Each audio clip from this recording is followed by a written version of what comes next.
দীর্ঘ ১৬ থেকে ২০ ঘন্টা বৃষ্টি যাওয়ার পরে আমাদের বাসার সামনের অবস্থা ছিল ঠিক কিন্তু এরকম। এগুলো কিন্তু সবই ছিল বৃষ্টির পানি, যেহেতু আমরা টাউনে থাকি তাই ওরকম কোনো সমস্যা হয়নি।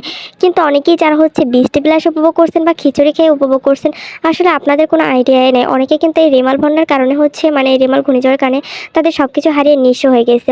এই ঘূর্ণিঝড়ের কারণে হচ্ছে লাখ লাখ হচ্ছে মানুষ ঘরহারা হয়েছে। অনেক মানুষ হচ্ছে তাদের আপনজনকে হারিয়ে ফেলছে। কিন্তু আমরা কিন্তু সেসব খোঁজখবর না রেখেই হচ্ছে আমরা আমাদের মনের আনন্দে সব কিছু এনজয় করি, আর সেগুলো হচ্ছে সোশ্যাল মিডিয়াতে ছেড়ে দিই। আসলে এতে কিন্তু হচ্ছে অন্যের খারাপ লাগে, আমাদের ভাবতে হয় তারা হয়তো দেখবে না জিনিসগুলো, কিন্তু তারপর আমাদের বিবেক বলতে কাজ করতে হয় যে না, মানুষের কথাগুলো ভাবতে অবশ্য আমাদের কিছু করার থাকে না, কিন্তু হচ্ছে সবাই সবার জন্য দোয়া করবেন, এটাই হচ্ছে কথা।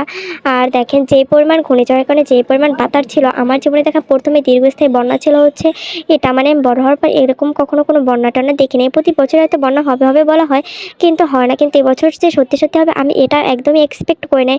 আর হয়তো অনেকেই এক্সপেক্ট করে নাই যে এই বন্যাটা তো দীর্ঘস্থায়ী হবে। যাই হোক, দেখেন এই যে এই পরিমাণ বাতাস আর বাতাস, আমি তো ভাবছিলাম যে সব কিছু উড়াইয়ে নেওয়া যাবে এরকম একটা অবস্থা। আর ৩-৪ ঘন্টা বন্যা হয় শুনছি, কিন্তু এইভাবে যে ১৬ থেকে ২০ ঘন্টা একদম বাতাস আর ঘূর্ণিঝড় এরকম থাকবে, এটা আসলে অনেকেরই আনএক্সপেক্টেড ছিল। যাই হোক, আমি কিন্তু খুব সুন্দর করে ভিডিও করতেছিলাম বা বৃষ্টিতে ভিজছি, খেয়ে ভালো ছিলাম আলহামদুলিল্লাহ।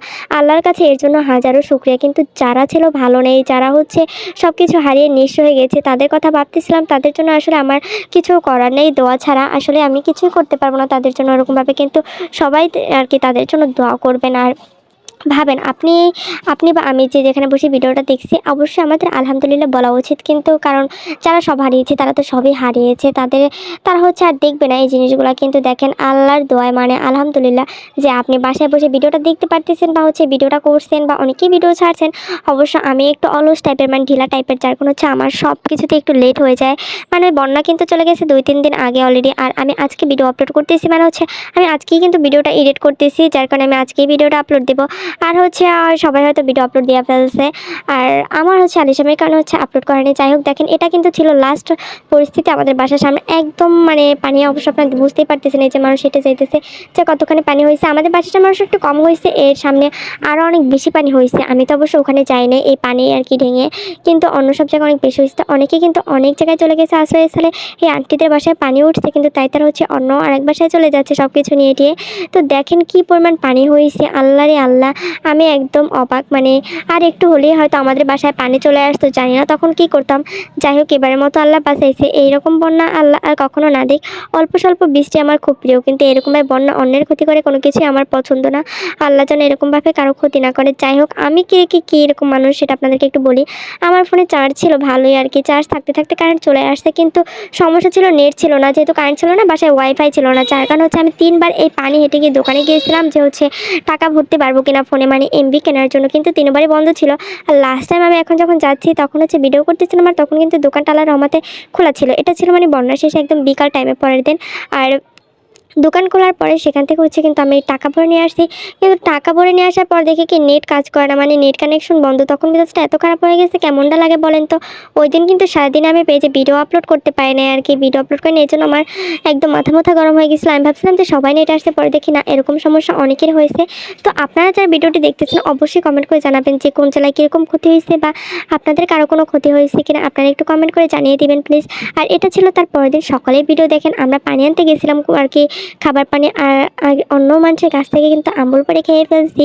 যাই হোক, আল্লাহ মাফ করুক। আর এদিকে দেখেন যে আর কি আবেগের বসে কিন্তু খেয়ে ফেলছি, এটা হচ্ছে বাস্তব কথা, দুষ্টমি করে খেয়ে ফেলছি। আর যে তারা দেখতো তাহলে আমার কিছু বলতো না, কারণ হচ্ছে আমাকে চিনে, কিন্তু তারপর না বলে অন্যের কিছু না তারাই ভালো। যাই হোক, এখানে কিন্তু হচ্ছে মাছ ধরে ফেলছে, অনেক বড় একটা মাছ ধরে ফেলছে, দেখতে পারছেন তো আপনারা। এটা ছিল পুঁটি মাছ। হচ্ছে যেহেতু আমি আর আমার বোন হচ্ছে পানি আনতে যাচ্ছিলাম, আর দেখতেছিলাম যে মাছটা একদম গুটি গুটি পায়ে হাঁটতেছিল, এরকম একটা অবস্থা, দেখতে খুব কিউট লাগতেছিল। তো ভাবছি আমি একটু ধরি, কিন্তু আমি কিন্তু মাছটা বাসায় নিয়ে আসিনি, মাছটা কিন্তু আবার ছেড়ে দিয়েছি। কারণ হচ্ছে এই যে মাছটা যদি আমি বাসায় নিয়ে আসতাম, তাহলে আম্মা আমাকে অনেক বকা দিত। কারণ এই মাছটা হচ্ছে আর কি ছোটো একটা মাছ, রান্না করা হতো না ওরকমভাবে আর কি, কেটে কুটে খাওয়া হতো না। আর আমি যে এই পরিমাণে অলস, আমি নিজেও কিছু করে খেতাম না। আর তাই হচ্ছে আমি কিন্তু মাছটা আবার এখানেই ছেড়ে দিয়েছি। কিন্তু হচ্ছে এই বৃষ্টি পানিতে কিন্তু অনেকেই অনেক মাছ ধরছে, সবাই প্রচুর পরিমাণে মাছ পাইছে। সবাই ছিল, সবার ধান দেয়। আর এদিকে দেখেন গাছ টাছ পড়ে একদম একাকার একটা অবস্থা হয়ে গেছে। এই গাছটা একদম মাটি সহ উপড়ে পড়ছে। আল্লাহ, আমি দেখে তো অবাক। এখানে কিন্তু চারপাশে একদম ভাতটা ভেঙেছে। আর দেখেন সব কিছু কিন্তু পানি আর পানি, যাই হোক সব একদম ভেঙে চুরে একদম একাকার হয়ে গেছে। আর এই পানিতে কিন্তু অনেক মাছ আসছে আর অনেকেই কিন্তু অনেক মাছ ধরছে। বিশেষ করে আমার জামাইও মাছ ধরতে গেছিলো, কিন্তু তখন আমি ওদের বাসায় ছিলাম না, আমি ছিলাম আমার আম্মুর কাছে। সেও অনেক ভালোই আর কি মাছ টাছ পেয়েছিল। তার মাছ ধরা হচ্ছে নেশা। আর অনেকের হচ্ছে অনেক সোর্স হয়েছে, অনেকে তো অনেক কিছু হারিয়ে নিঃস্ব হয়ে গেছে, আবার অনেকে অনেক কিছু পেয়ে খুশি হয়েছে। যেমন আমি বৃষ্টি দেখলেই খুশি হই, তাই বরাবর মতো আমিও বৃষ্টি দেখে খুশি হয়েছিলাম, কিন্তু এই বৃষ্টিতে অনেকের ক্ষতি হয়ে গেছে। বৃষ্টি বলতে এটাকে বন্যা বলা চলে, বন্যা অনেকের ক্ষতি হয়ে গেছে। তাই এরকম আর কি বৃষ্টি আমার কখনোই চাই না অন্যের ক্ষতি করে। যাই হোক আজকে ভিডিওটা আর বড় করবো না, এ পর্যন্তই। তো সবাই সবার জন্য দোয়া করবেন, যারা সব কিছু হারিয়ে ফেলছে তাদের জন্য আমার দোয়া। আর যারা হচ্ছে ভিডিওটা দেখছেন তাদের যদি মানে কোনো ক্ষয়ক্ষতি হয়ে থাকে একটু কমেন্ট করে জানিয়ে দেবেন আর কি। আর সবাই ভালো থাকবেন, সুস্থ থাকবেন। আল্লাহ হাফেজ। আর ভিডিও না দেখে কেউ কমেন্ট করবেন না প্লিজ। আর যারা শেষ পর্যন্ত ভিডিওটা দেখছেন তাদের জন্য আমার অনেক অনেক ভালোবাসা রইলো। আপনারা সবসময় আমার পাশে থাকবেন, আমিও আপনাদের পাশে থাকবো। আল্লাহ হাফেজ, টাটা।